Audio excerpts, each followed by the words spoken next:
Bienvenidos a un programa más de Conciencia Histórica, donde todo tiene una razón histórica de ser.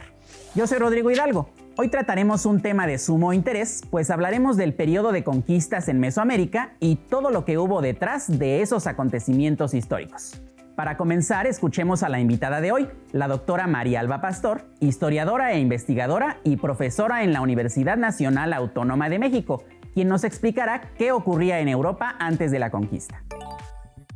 Para empezar, creo que sí es muy importante que sepamos lo que está ocurriendo en Europa y particularmente en España, para poder entender mejor los procesos de conquista que se desarrollan en América. A grandes rasgos podríamos decir que lo que ocurre en España es que no hay un imperio o un reino perfectamente consolidado, sino que justamente la unión de las dos coronas, la de Castilla y Aragón, es la unión de dos reinos. Los reyes católicos van con su matrimonio a generar esta unión, que no es una unión total. Esta unión se va a ir dando lentamente y en partes, ¿no? De manera que vamos a tener cortes incluso separadas, cortes reales separadas. Eso es muy importante saberlo, porque hay un interés de parte de los castellanos, o sea, quienes representan la reina Isabel, de convertirse en la cabeza de la península ibérica. Y esto lo van a ir de alguna manera asimilando con sus triunfos en el proceso de la Reconquista, es decir, de la expulsión de los moros de la península ibérica, que es un proceso que se inicia dos siglos antes del descubrimiento de América o de la llegada de Colón a América, es que se empieza el proceso de reconquista, es decir, va un proceso de encuentros violentos con los moros desde el norte hasta el sur, hasta el fin, que es la conquista del Reino de Granada. A Isabel de Castilla no se le puede entender sin su profundo sentimiento religioso y cristiano. Y es cierto que por eso en sus consejos, sus asesores, digamos, eran la mayor parte de ellos gente con estudios eclesiásticos, jurídicos y teológicos. Son religiosos que están mirando por la expansión de la cristiandad. Pero hay la idea de que la expansión de la cristiandad es un designio divino, providencial, y que Dios ha elegido a los castellanos para realizar esa obra, porque Dios quiere que el mundo, es decir, que el mundo sea salvar al mundo de la condenación, salvar al mundo de la idolatría y pues del demonio, ¿no? Entonces el mundo fuera de la península y fuera del cristianismo es un mundo demoníaco. Qué lástima que la historia oficial, la más conocida y difundida, sea la que escribieron los españoles.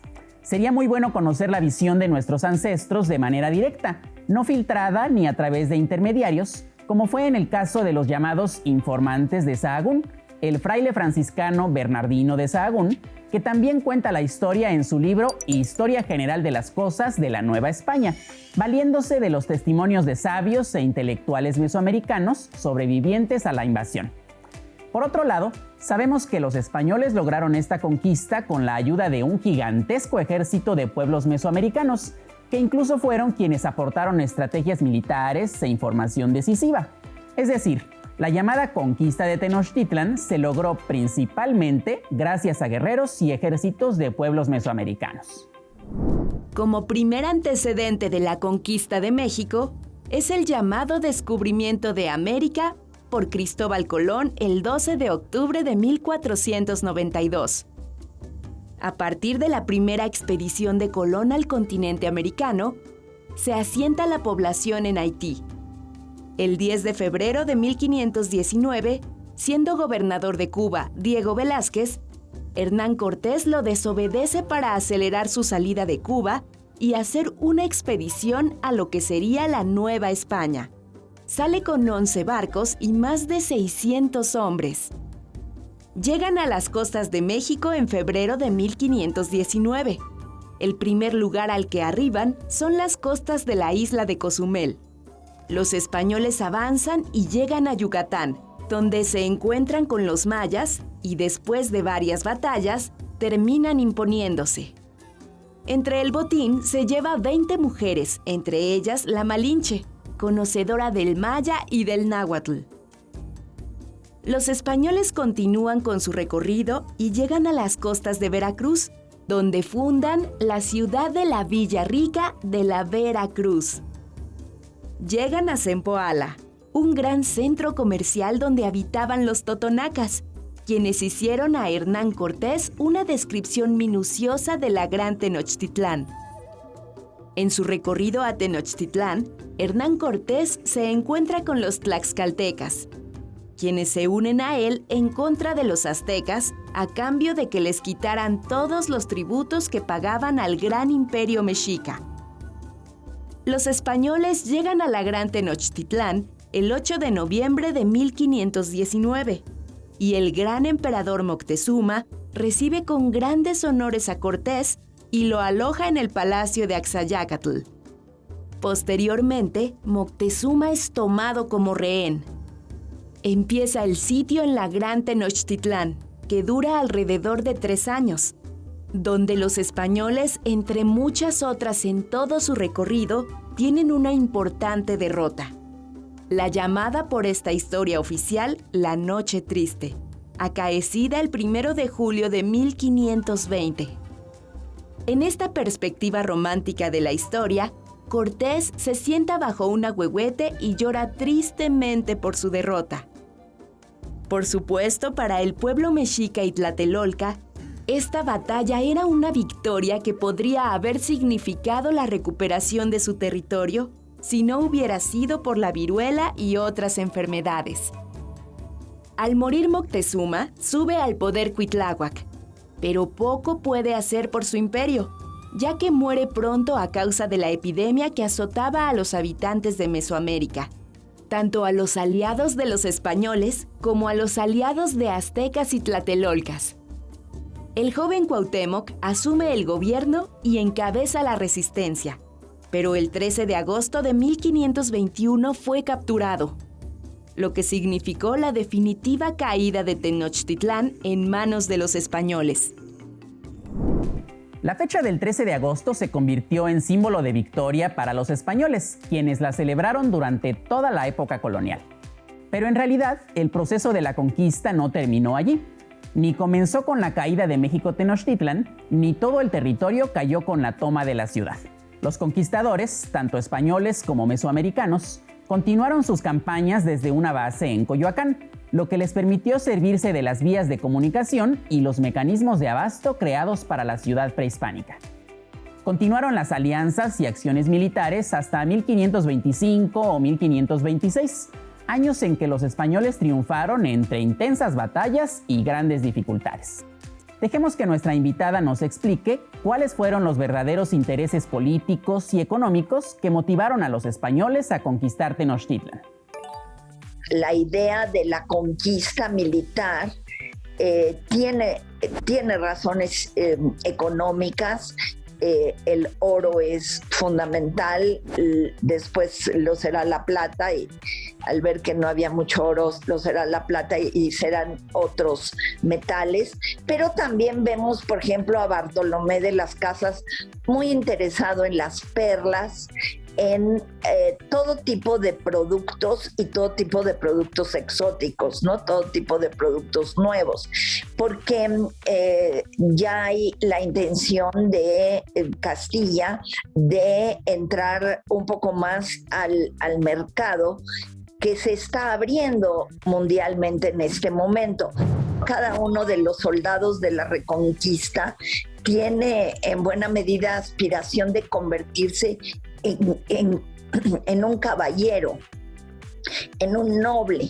Y esta aspiración, de manera muy ambiciosa, es la que vamos a ver muy claramente en Hernán Cortés, la aspiración de tener un título nobiliario, porque él procede de una familia de hidalgos que son hijos menores sin título, son nobles menores pero sin título, y él lo que quiere es pasar a la nobleza, a la alta nobleza, y para eso necesita que la propia corona lo distinga con un título.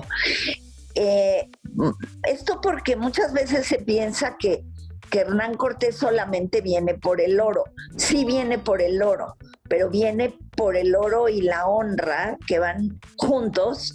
Es decir, en la medida en que se haga de riqueza material, va a tener más posibilidades de obtener el título nobiliario, y con el título nobiliario va a poder tener más vasallos y más riqueza. La otra situación es que ya hay, digamos, el efecto de una Europa a donde han llegado mercancías del Oriente, en donde ya hay un incipiente desarrollo capitalista. Y entonces el lujo es algo que enloquece mucho a los europeos de los siglos XIV, más en el XV, más en el XVI, ¿no? Entonces, la aspiración de vivir en un palacio y de tener muchos vasallos, muchos sirvientes y muchas tierras, y de ser adorado como una especie de semidios, es algo que está como muy en la mentalidad de los soldados de la Reconquista, ¿no? Entonces, esto hay que tomarlo en cuenta porque, por ejemplo, Cortés va a escribir siempre sobre la base de sus referentes nobles, nobiliarios, de sus referentes europeos. Y entonces él va a ver castillos, palacios, templos, va a haber ciudades con la misma traza medieval europea. Él está ilusionado en ser el conquistador de un reino a semejanza de un reino español. Y vamos a ver que cuando llega a Mesoamérica, pues encuentra un panorama muy distinto que va a tener que adaptar mentalmente, va a tener que acomodar, y no le va a poder decir al rey lo que realmente ve. Cortés va dando la pauta de lo que él quiere que sea ese gran imperio que él conquista, porque al llegar así los informes a España, él se acerca más a la obtención de ese título nobiliario que quiere, que está buscando. Como se dieron las cosas, la conquista militar trajo como consecuencia la evangelización y la imposición de un nuevo orden cultural, donde las jerarquías subordinante-subordinado estaban más marcadas. Esto implica que también hubo una conquista espiritual del pueblo indígena. A partir de esto surgió la Inquisición de la Nueva España, que de hecho no era igual a la Inquisición en España. Sus tareas y responsabilidades eran diferentes, ya que generalmente se llevaban a cabo procesos jerarquizados por su frecuencia y que eran considerados como menores, como la blasfemia, jurar el nombre de Dios en vano y proferir malas palabras. Después seguían los procesos de orden sexual, poligamia, bigamia, la fornicación y el amancebamiento. Enseguida estaban las proposiciones heréticas, la magia erótica, la idolatría de negros y castas. Los delitos de orden civil, robo, homicidio, contrabando y estupro. Los castigos a estas faltas eran multas, secuestro de bienes, humillación pública, paseo infamante, destierro, trabajo forzado, azotes, prisión y la hoguera. Estos castigos se aplicaban según el orden delictivo y la reincidencia en ellos. Los franciscanos fueron los primeros frailes en arribar a la Nueva España, entre los años de 1523 y 1536. Su preocupación principal fue la de evangelizar a los nativos. También fueron los primeros que se interesaron por introducir un nuevo conocimiento. Así, elaboraron y empezaron a poner en práctica un proyecto educativo cuyo objetivo central estuvo dirigido a contribuir con la reorganización social de los pueblos indios, asegurando su autosuficiencia económica, además de su autonomía social y política. Su ideal de conquista era ganar almas entre los indios, de acuerdo con la ideología del retorno a un cristianismo primigenio por el que habían luchado en Europa desde el siglo XII. Y para esos primeros años de la colonia, se presentaba la ocasión para llevarlo a cabo en el Nuevo Mundo. La misión fue una de las instituciones socioeconómicas más importantes en la conquista del norte de México. Su estudio e investigación es primordial para entender los diversos procesos del desarrollo cultural, social y económico de esa región distante, árida y problemática para establecer asentamientos permanentes, donde el avance del ejército español no era tan eficaz. Fueron los franciscanos, dominicos, agustinos y jesuitas quienes entre los siglos XVII y XIX conformaron la ruta de establecimientos que relativamente facilitó la tarea de evangelizar a los indígenas y enseñarles o imponerles otros modos de vida. Esas rutas misioneras constituyen uno de los más importantes legados culturales de la época colonial. Templos, cementerios, objetos litúrgicos, pinturas, esculturas y algunos retablos no son todo el acervo. También están las fiestas patronales, los oficios y talleres, la música, las danzas, la comida, representada con platillos como el menudo, la gallina pinta, un caldo con carne, frijoles y granos de maíz nixtamal y las tortillas de harina. Nos dice la investigadora del INAH, Raquel Padilla Ramos, son parte de esa etapa de combinación y conformación de la cultura que se gestó durante la colonia, principalmente durante el siglo XVII. No se puede hablar de occidentalización así en términos generales. Las regiones van a ser más cristianizadas y se van a imponer las leyes españolas de manera más fuerte en unos lugares que en otros. Depende o sea, hay que pensar en una América muy, muy grande, muy poblada, se supone que sumamente poblada y muy diversificada. Antes de que fuera Nueva España, Mesoamérica, hablemos de Mesoamérica nada más, no hablemos del norte, era una región sumamente poblada con miles de etnias, con miles de lenguas y miles de usos y costumbres. Seguían pautas comunes, sí, porque sí hay una afinidad entre unas pirámides y otras, y entre unos figuras y otras, y entre unos restos arqueológicos y otros, pero eso no indica homogeneidad. Si hoy todavía tenemos cientos de lenguas de las etnias en toda América, son cientos de lenguas, pues antes del proceso de hispanización, ¿cuántas eran? Eran miles quizá. Indudablemente el impacto fue enorme, pero aquí hay algo que hay que considerar y que ahora se está investigando: las epidemias. Nosotros tenemos el dato, habría la posibilidad de que desde el 1519 la viruela hubiera penetrado al territorio mesoamericano. Si fue así, en 2 años, cuando cae Tenochtitlan, la viruela es verdaderamente el mayor enemigo de las poblaciones mesoamericanas.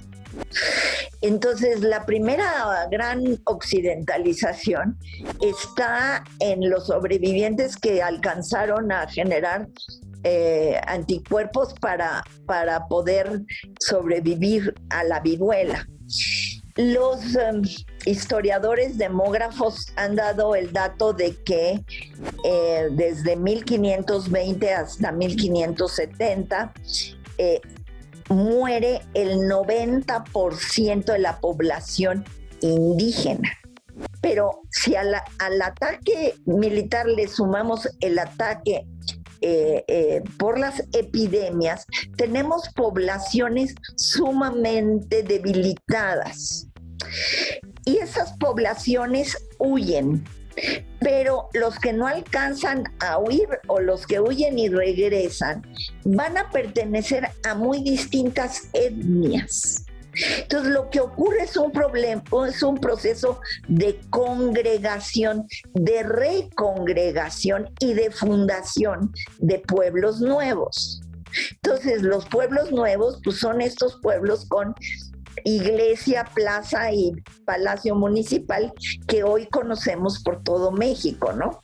Pero que fueron originalmente, en un primer momento, pues en México y en lo que hoy es el Estado de México, la Ciudad de México, el Estado de México, Puebla, Tlaxcala. Ahí vamos a ver estas recongregaciones. Entonces, ¿qué pasa con una población en donde hay gente procedente de distintas etnias? Pues se implanta una lengua común que es el náhuatl, ¿no? Entonces hay una nahuatlización de la población y la recongregación es como una refundación. Lo más importante es destruir las creencias religiosas, porque los españoles se dan cuenta que, al igual que el cristianismo, es en torno a lo cual gira el mundo de esas poblaciones. Entonces se van a destruir ídolos, se van a quemar códices y se van a destruir centros ceremoniales, y con las piedras de esos centros ceremoniales se van a construir las iglesias. O sea, hay una destrucción enorme. Durante estos 3 siglos de dominación española, la sociedad mesoamericana, en términos demográficos, genéticos y culturales, tuvo una de las transformaciones más fuertes en toda la historia de la humanidad. Se hablaba de un proceso de mestizaje y formación de castas, que aunque dejó de ser considerado, sobre todo después de la independencia, tuvo grandes repercusiones en nuestra sociedad. Pues te toca investigar de qué se trata esto, es decir, cuáles eran los grupos en los que se dividía la sociedad novohispana. Esto es Conciencia Histórica. Participa con Jóvenes en TV y haz este programa con nosotros. Un espacio de reflexión y construcción de conocimiento.